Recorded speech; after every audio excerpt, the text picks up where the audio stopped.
Karyn Bryant for MMA here with Brendan Schaub, and we're having a heated discussion right now. We were talking about the fact that Vitor Belfort just took out Luke Rockhold, and we were saying that and Jacare took out Chris Camozzi. We were saying Jacare versus Okami could be a nice fight, and you're saying otherwise. Not a chance. Not a chance. It's Vitor versus Jacare in Brazil. Bam. Why? It just makes sense. I mean, they're both Brazilian. They're both, well, Vitor's the huge name, but Jacare is a monster, and he deserves it. I think he deserves it. You think so? I do. And you don't think Vitor should just get it right into a title shot? The guy is a perennial #1 contender. He is, and coming from Bisbing and Rockhold, maybe, but Jacare makes sense. Who do you think would take it? Oh, man, that is tough. That's why it's a great fight. Because you have no idea. I'd have to. Vitor's my boy, so I'll take Vitor. Yeah, it's a beast though. That's a great fight. Yeah, it is a great fight. But this is what's going to happen. This is why Vitor won't get Anderson, because I think Anderson, let's say he beats Chris Weidman, which is going to be a tough task. Let's say he beats him. He's not going to stay at 85 and just wait for guys. He's going to do super fights or retire, I think. What do I know, though? What do I know? But you sound like you know something. It's a good argument. I mean, the thing is, I guess people would say that he cleared out 185, if you want to say that. I mean, what's he supposed to do? Wait till he loses? Until just some new guy just wait? No. But are you more interested in Anderson versus John Jones or Anderson versus GSP? Oh, so that's the $1 million question. So John Jones versus Anderson, greatest fight of all time. Would be the most hyped fight ever and be ridiculous. And who takes it? Oh, man, I don't know. I wasn't ready for that. His wrestling would separate it, I think. I think John's wrestling and his power and his ground and pound would kind of separate that fight. But Anderson can neutralize the length, probably, right? I don't think so. You don't think so? I don't think so. I think John, that's a beast of a fight. But George St. Pierre and Anderson, they would mark it as the biggest fight of all time. The UFC is going to hate me for this. They'd mark it as the biggest fight of all time and be super boring. Because George would take him down for 5 rounds, not get submitted, and just keep taking him down. Right. And win in a decision. But so you don't think Anderson would be able to submit him from his back? Not a chance. Not George. George is a black belt. Henzo black. I mean, he's a beast. John Danaher trained. I mean, his jiu-jitsu defense is ridiculous. I love you're passionate about this, Brendan. This is great. Right? You got a lot of opinions. Yeah. On Oh yeah. Well, let's get your opinion on Matt Mitrione. You're going to be facing him at UFC on Fox. I can't even keep up. UFC Fox on 8. That's right. Yeah. I should be able to keep up. The last one was FX on 8. Exactly. It's getting confusing. It is getting a little bit confusing. But what do you make of this matchup with Mitrione? Somebody that people love to put in the bad guy position out of the octagon, but in the octagon, how are you feeling about it? Matt's a good buddy of mine. When Matt and I got the call to fight each other, this is the way I found out. It's midnight, and I have 8 missed calls on my phone from Matt. Me and Matt talk once a week since The Ultimate Fighter ended. So that's almost 5 years ago. It's a long time ago. So me and Matt are buddies, and I have like 8 missed calls. I don't answer. I'm sleeping.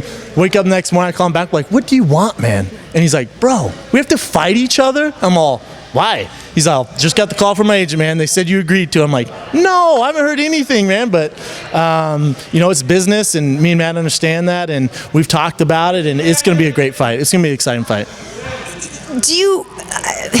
I don't know how to phrase the question. Maybe do you feel like people want to see him lose nowadays because of what he's said about Fallon and just how he's continually been outspoken? I mean, he's a fun guy to have around, but I feel like some people want to see him get punched in the face right now. He's that fun guy after 10 minutes, like, all right, man, how would you sit the next round out, huh? He's that guy. But Matt's awesome. And there's an offer for Fallon. If you want to get Matt back, open invitation, come train with me, help me beat Matt Mitrione. It would be very cool. So that's how you can get back at Matt if you want.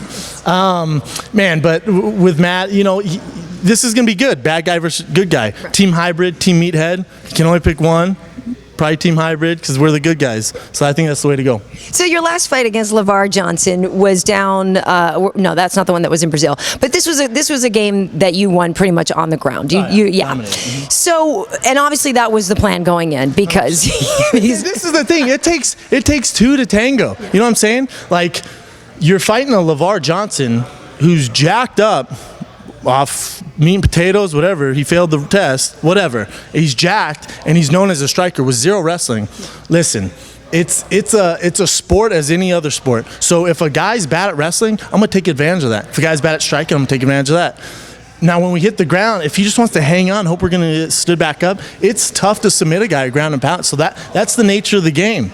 I mean, you don't see too many heavyweights taking a guy down, 8 times. So for me, it was a good day, a lot of learning experience, and it was a notch under my belt. And 2013 is going to be my year, so I'm excited for it. Well, that's what I was going to get to, is that you had a couple of losses, and I know that that's never easy to fight when you think there might be a pink slip, if you don't win. How much did that play on your mind, and how much was that a consideration? Because people who critiqued your fight said you just laid on him to save your job. Yeah, laid on him to save his job. Yeah, I guess. I mean, the guy, he's just a complete striker. That's all he does. Listen, when I won 6 in a row, I lost 6 in a row. The plan was to take Lavar down. Smart plan. Yes. I mean, it'd be like a NFL team. The defense sucks at defending the run, and you're just going to pass it just because the fans like to see passing. No, man, you run the rock, win the game. Right. It's easy. Yeah. That's good. Well, I like that strategy. So what are you doing here at Reign then? These guys are certainly obviously strong in wrestling. Yeah. This is something that, I know, people come here specifically for that. But how did you feel drilling today? I saw you working with Uriah Hall a little bit, Mark Munoz, Jake Ellenberg. Yeah, the usual suspects, except Uriah's new, and he's a beast. He's tough. He's going to be a great addition to the 205. 205, right? Or is he 185? Well, he was 185 on the show. I mean, I guess we'll see what he's a big guy. Yeah. Yeah. He looks like a mini Czech Congo. Yeah. No kidding. He's a beast. No kidding. And we all know that we here at MMA H.E.A.T love us some Czech Congo. Yeah, right? He's a good dude. Yeah. He's a good. Is he out of the UFC? Well, he did not pick up his contract. He didn't like it, so he's not. It's not a done deal that he would never come back. He's still kind of figuring out what to do because they didn't like the contract that was offered to him. So currently, yes, he is not employed by the UFC. So he's just waiting for the UFC to be like, oh, here's more money. It's between Czech and the UFC. It's not. True. I was trying to get the lowdown. I hope he doesn't leave the UFC. Yeah, he's an exciting fighter. Yeah. But so we're talking about Uriah Hall. You're drilling with him. He's a tough guy. But so talk about the experience here today. I mean, at Reign, the reason I came to LA was, to get better with my jiu-jitsu and wrestling and striking and just become a better overall fighter. Mark reached out to me. We've done a bunch of appearances together. Mark's probably one of the most established wrestlers in the UFC. So coming here, we got guys like Pat Cummins, Ishii. I mean, it's stacked here. So, iron sharpens iron, and there's no better place to work on your grappling than here at Reign Training Center. And so I know you're originally from Colorado, but you came out here initially just for a couple-month period. But so have you made the full-time move out here then? Oh, yeah. I bought a place. I live in Venice, so I live in LA, and things are great. How's the talent out here compared to Denver? Because I got to believe that you're probably doing okay with the ladies.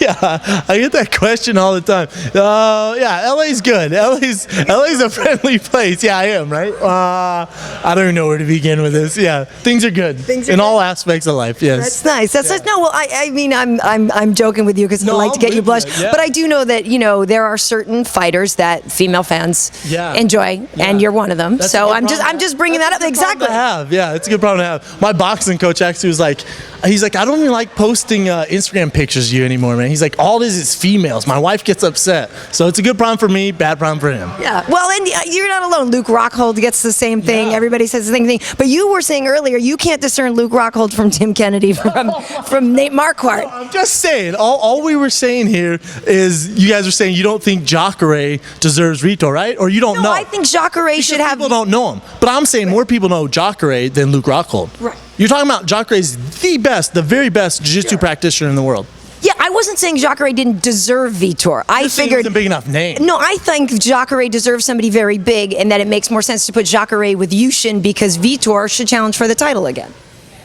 I can see that. I disagree. I can see that. Believe me, Jacare deserves a big, giant name. I mean, Jacare and Vitor, I'm not going to disagree. That would be amazing. Dope fight. Yeah. Joe Silva, make it happen. I'm going to text him. after this. Yeah. Well, Brendan, it's great to see you, and I'm glad everything is going so well for you. And, Mark talks so much about, how hard times can make somebody better. And do you really feel that the losses that you had, not that they were a wake-up call for you, because I think you were pretty much awake in what you were doing, but do you think that they really kind of made you regroup and make more focus on your game? Yeah, I've grown mentally so much as a fighter, and I look back on when I fought Nogueira in Brazil and Rothwell, and my mentality and my game plan, my attitude going to the fights was so stupid. There was no way I was going to win those fights. It was stupid. And what was stupid about it? It was just, man, a lot of people don't know this. for the Nogueira camp, me and my box striking coach, I think 5 weeks before the fight, decided to separate ways. So I was so confident I was going to beat Nogueira. This is how stupid I was. I was so confident I was going to beat Nogueira. I went to Brazil without a striking coach. I'm so disappointed. But you learn. And then Rothwell, I rocked him with that spinning elbow. The whole game plan was to stick and move, wear him out, stick and move, better on the ground, better at striking, better at wrestling, everything, right? And I rock him and flying like some amateur. And I mean, ridiculous. So you can tell now I've grown mentally. I've matured a lot. That's what it's going to take to win the title. Listen, this sport's easy when you're going there knocking guys out. It's very easy, believe me. You think you're untouchable? No. Fighting is getting knocked down, coming back. Very nice. Well, just remember, yes, always keep your hands up. True. Right? Hands up, fight smart. Exactly. Brendan, great to see you. Thanks for talking. No problem. Thank you.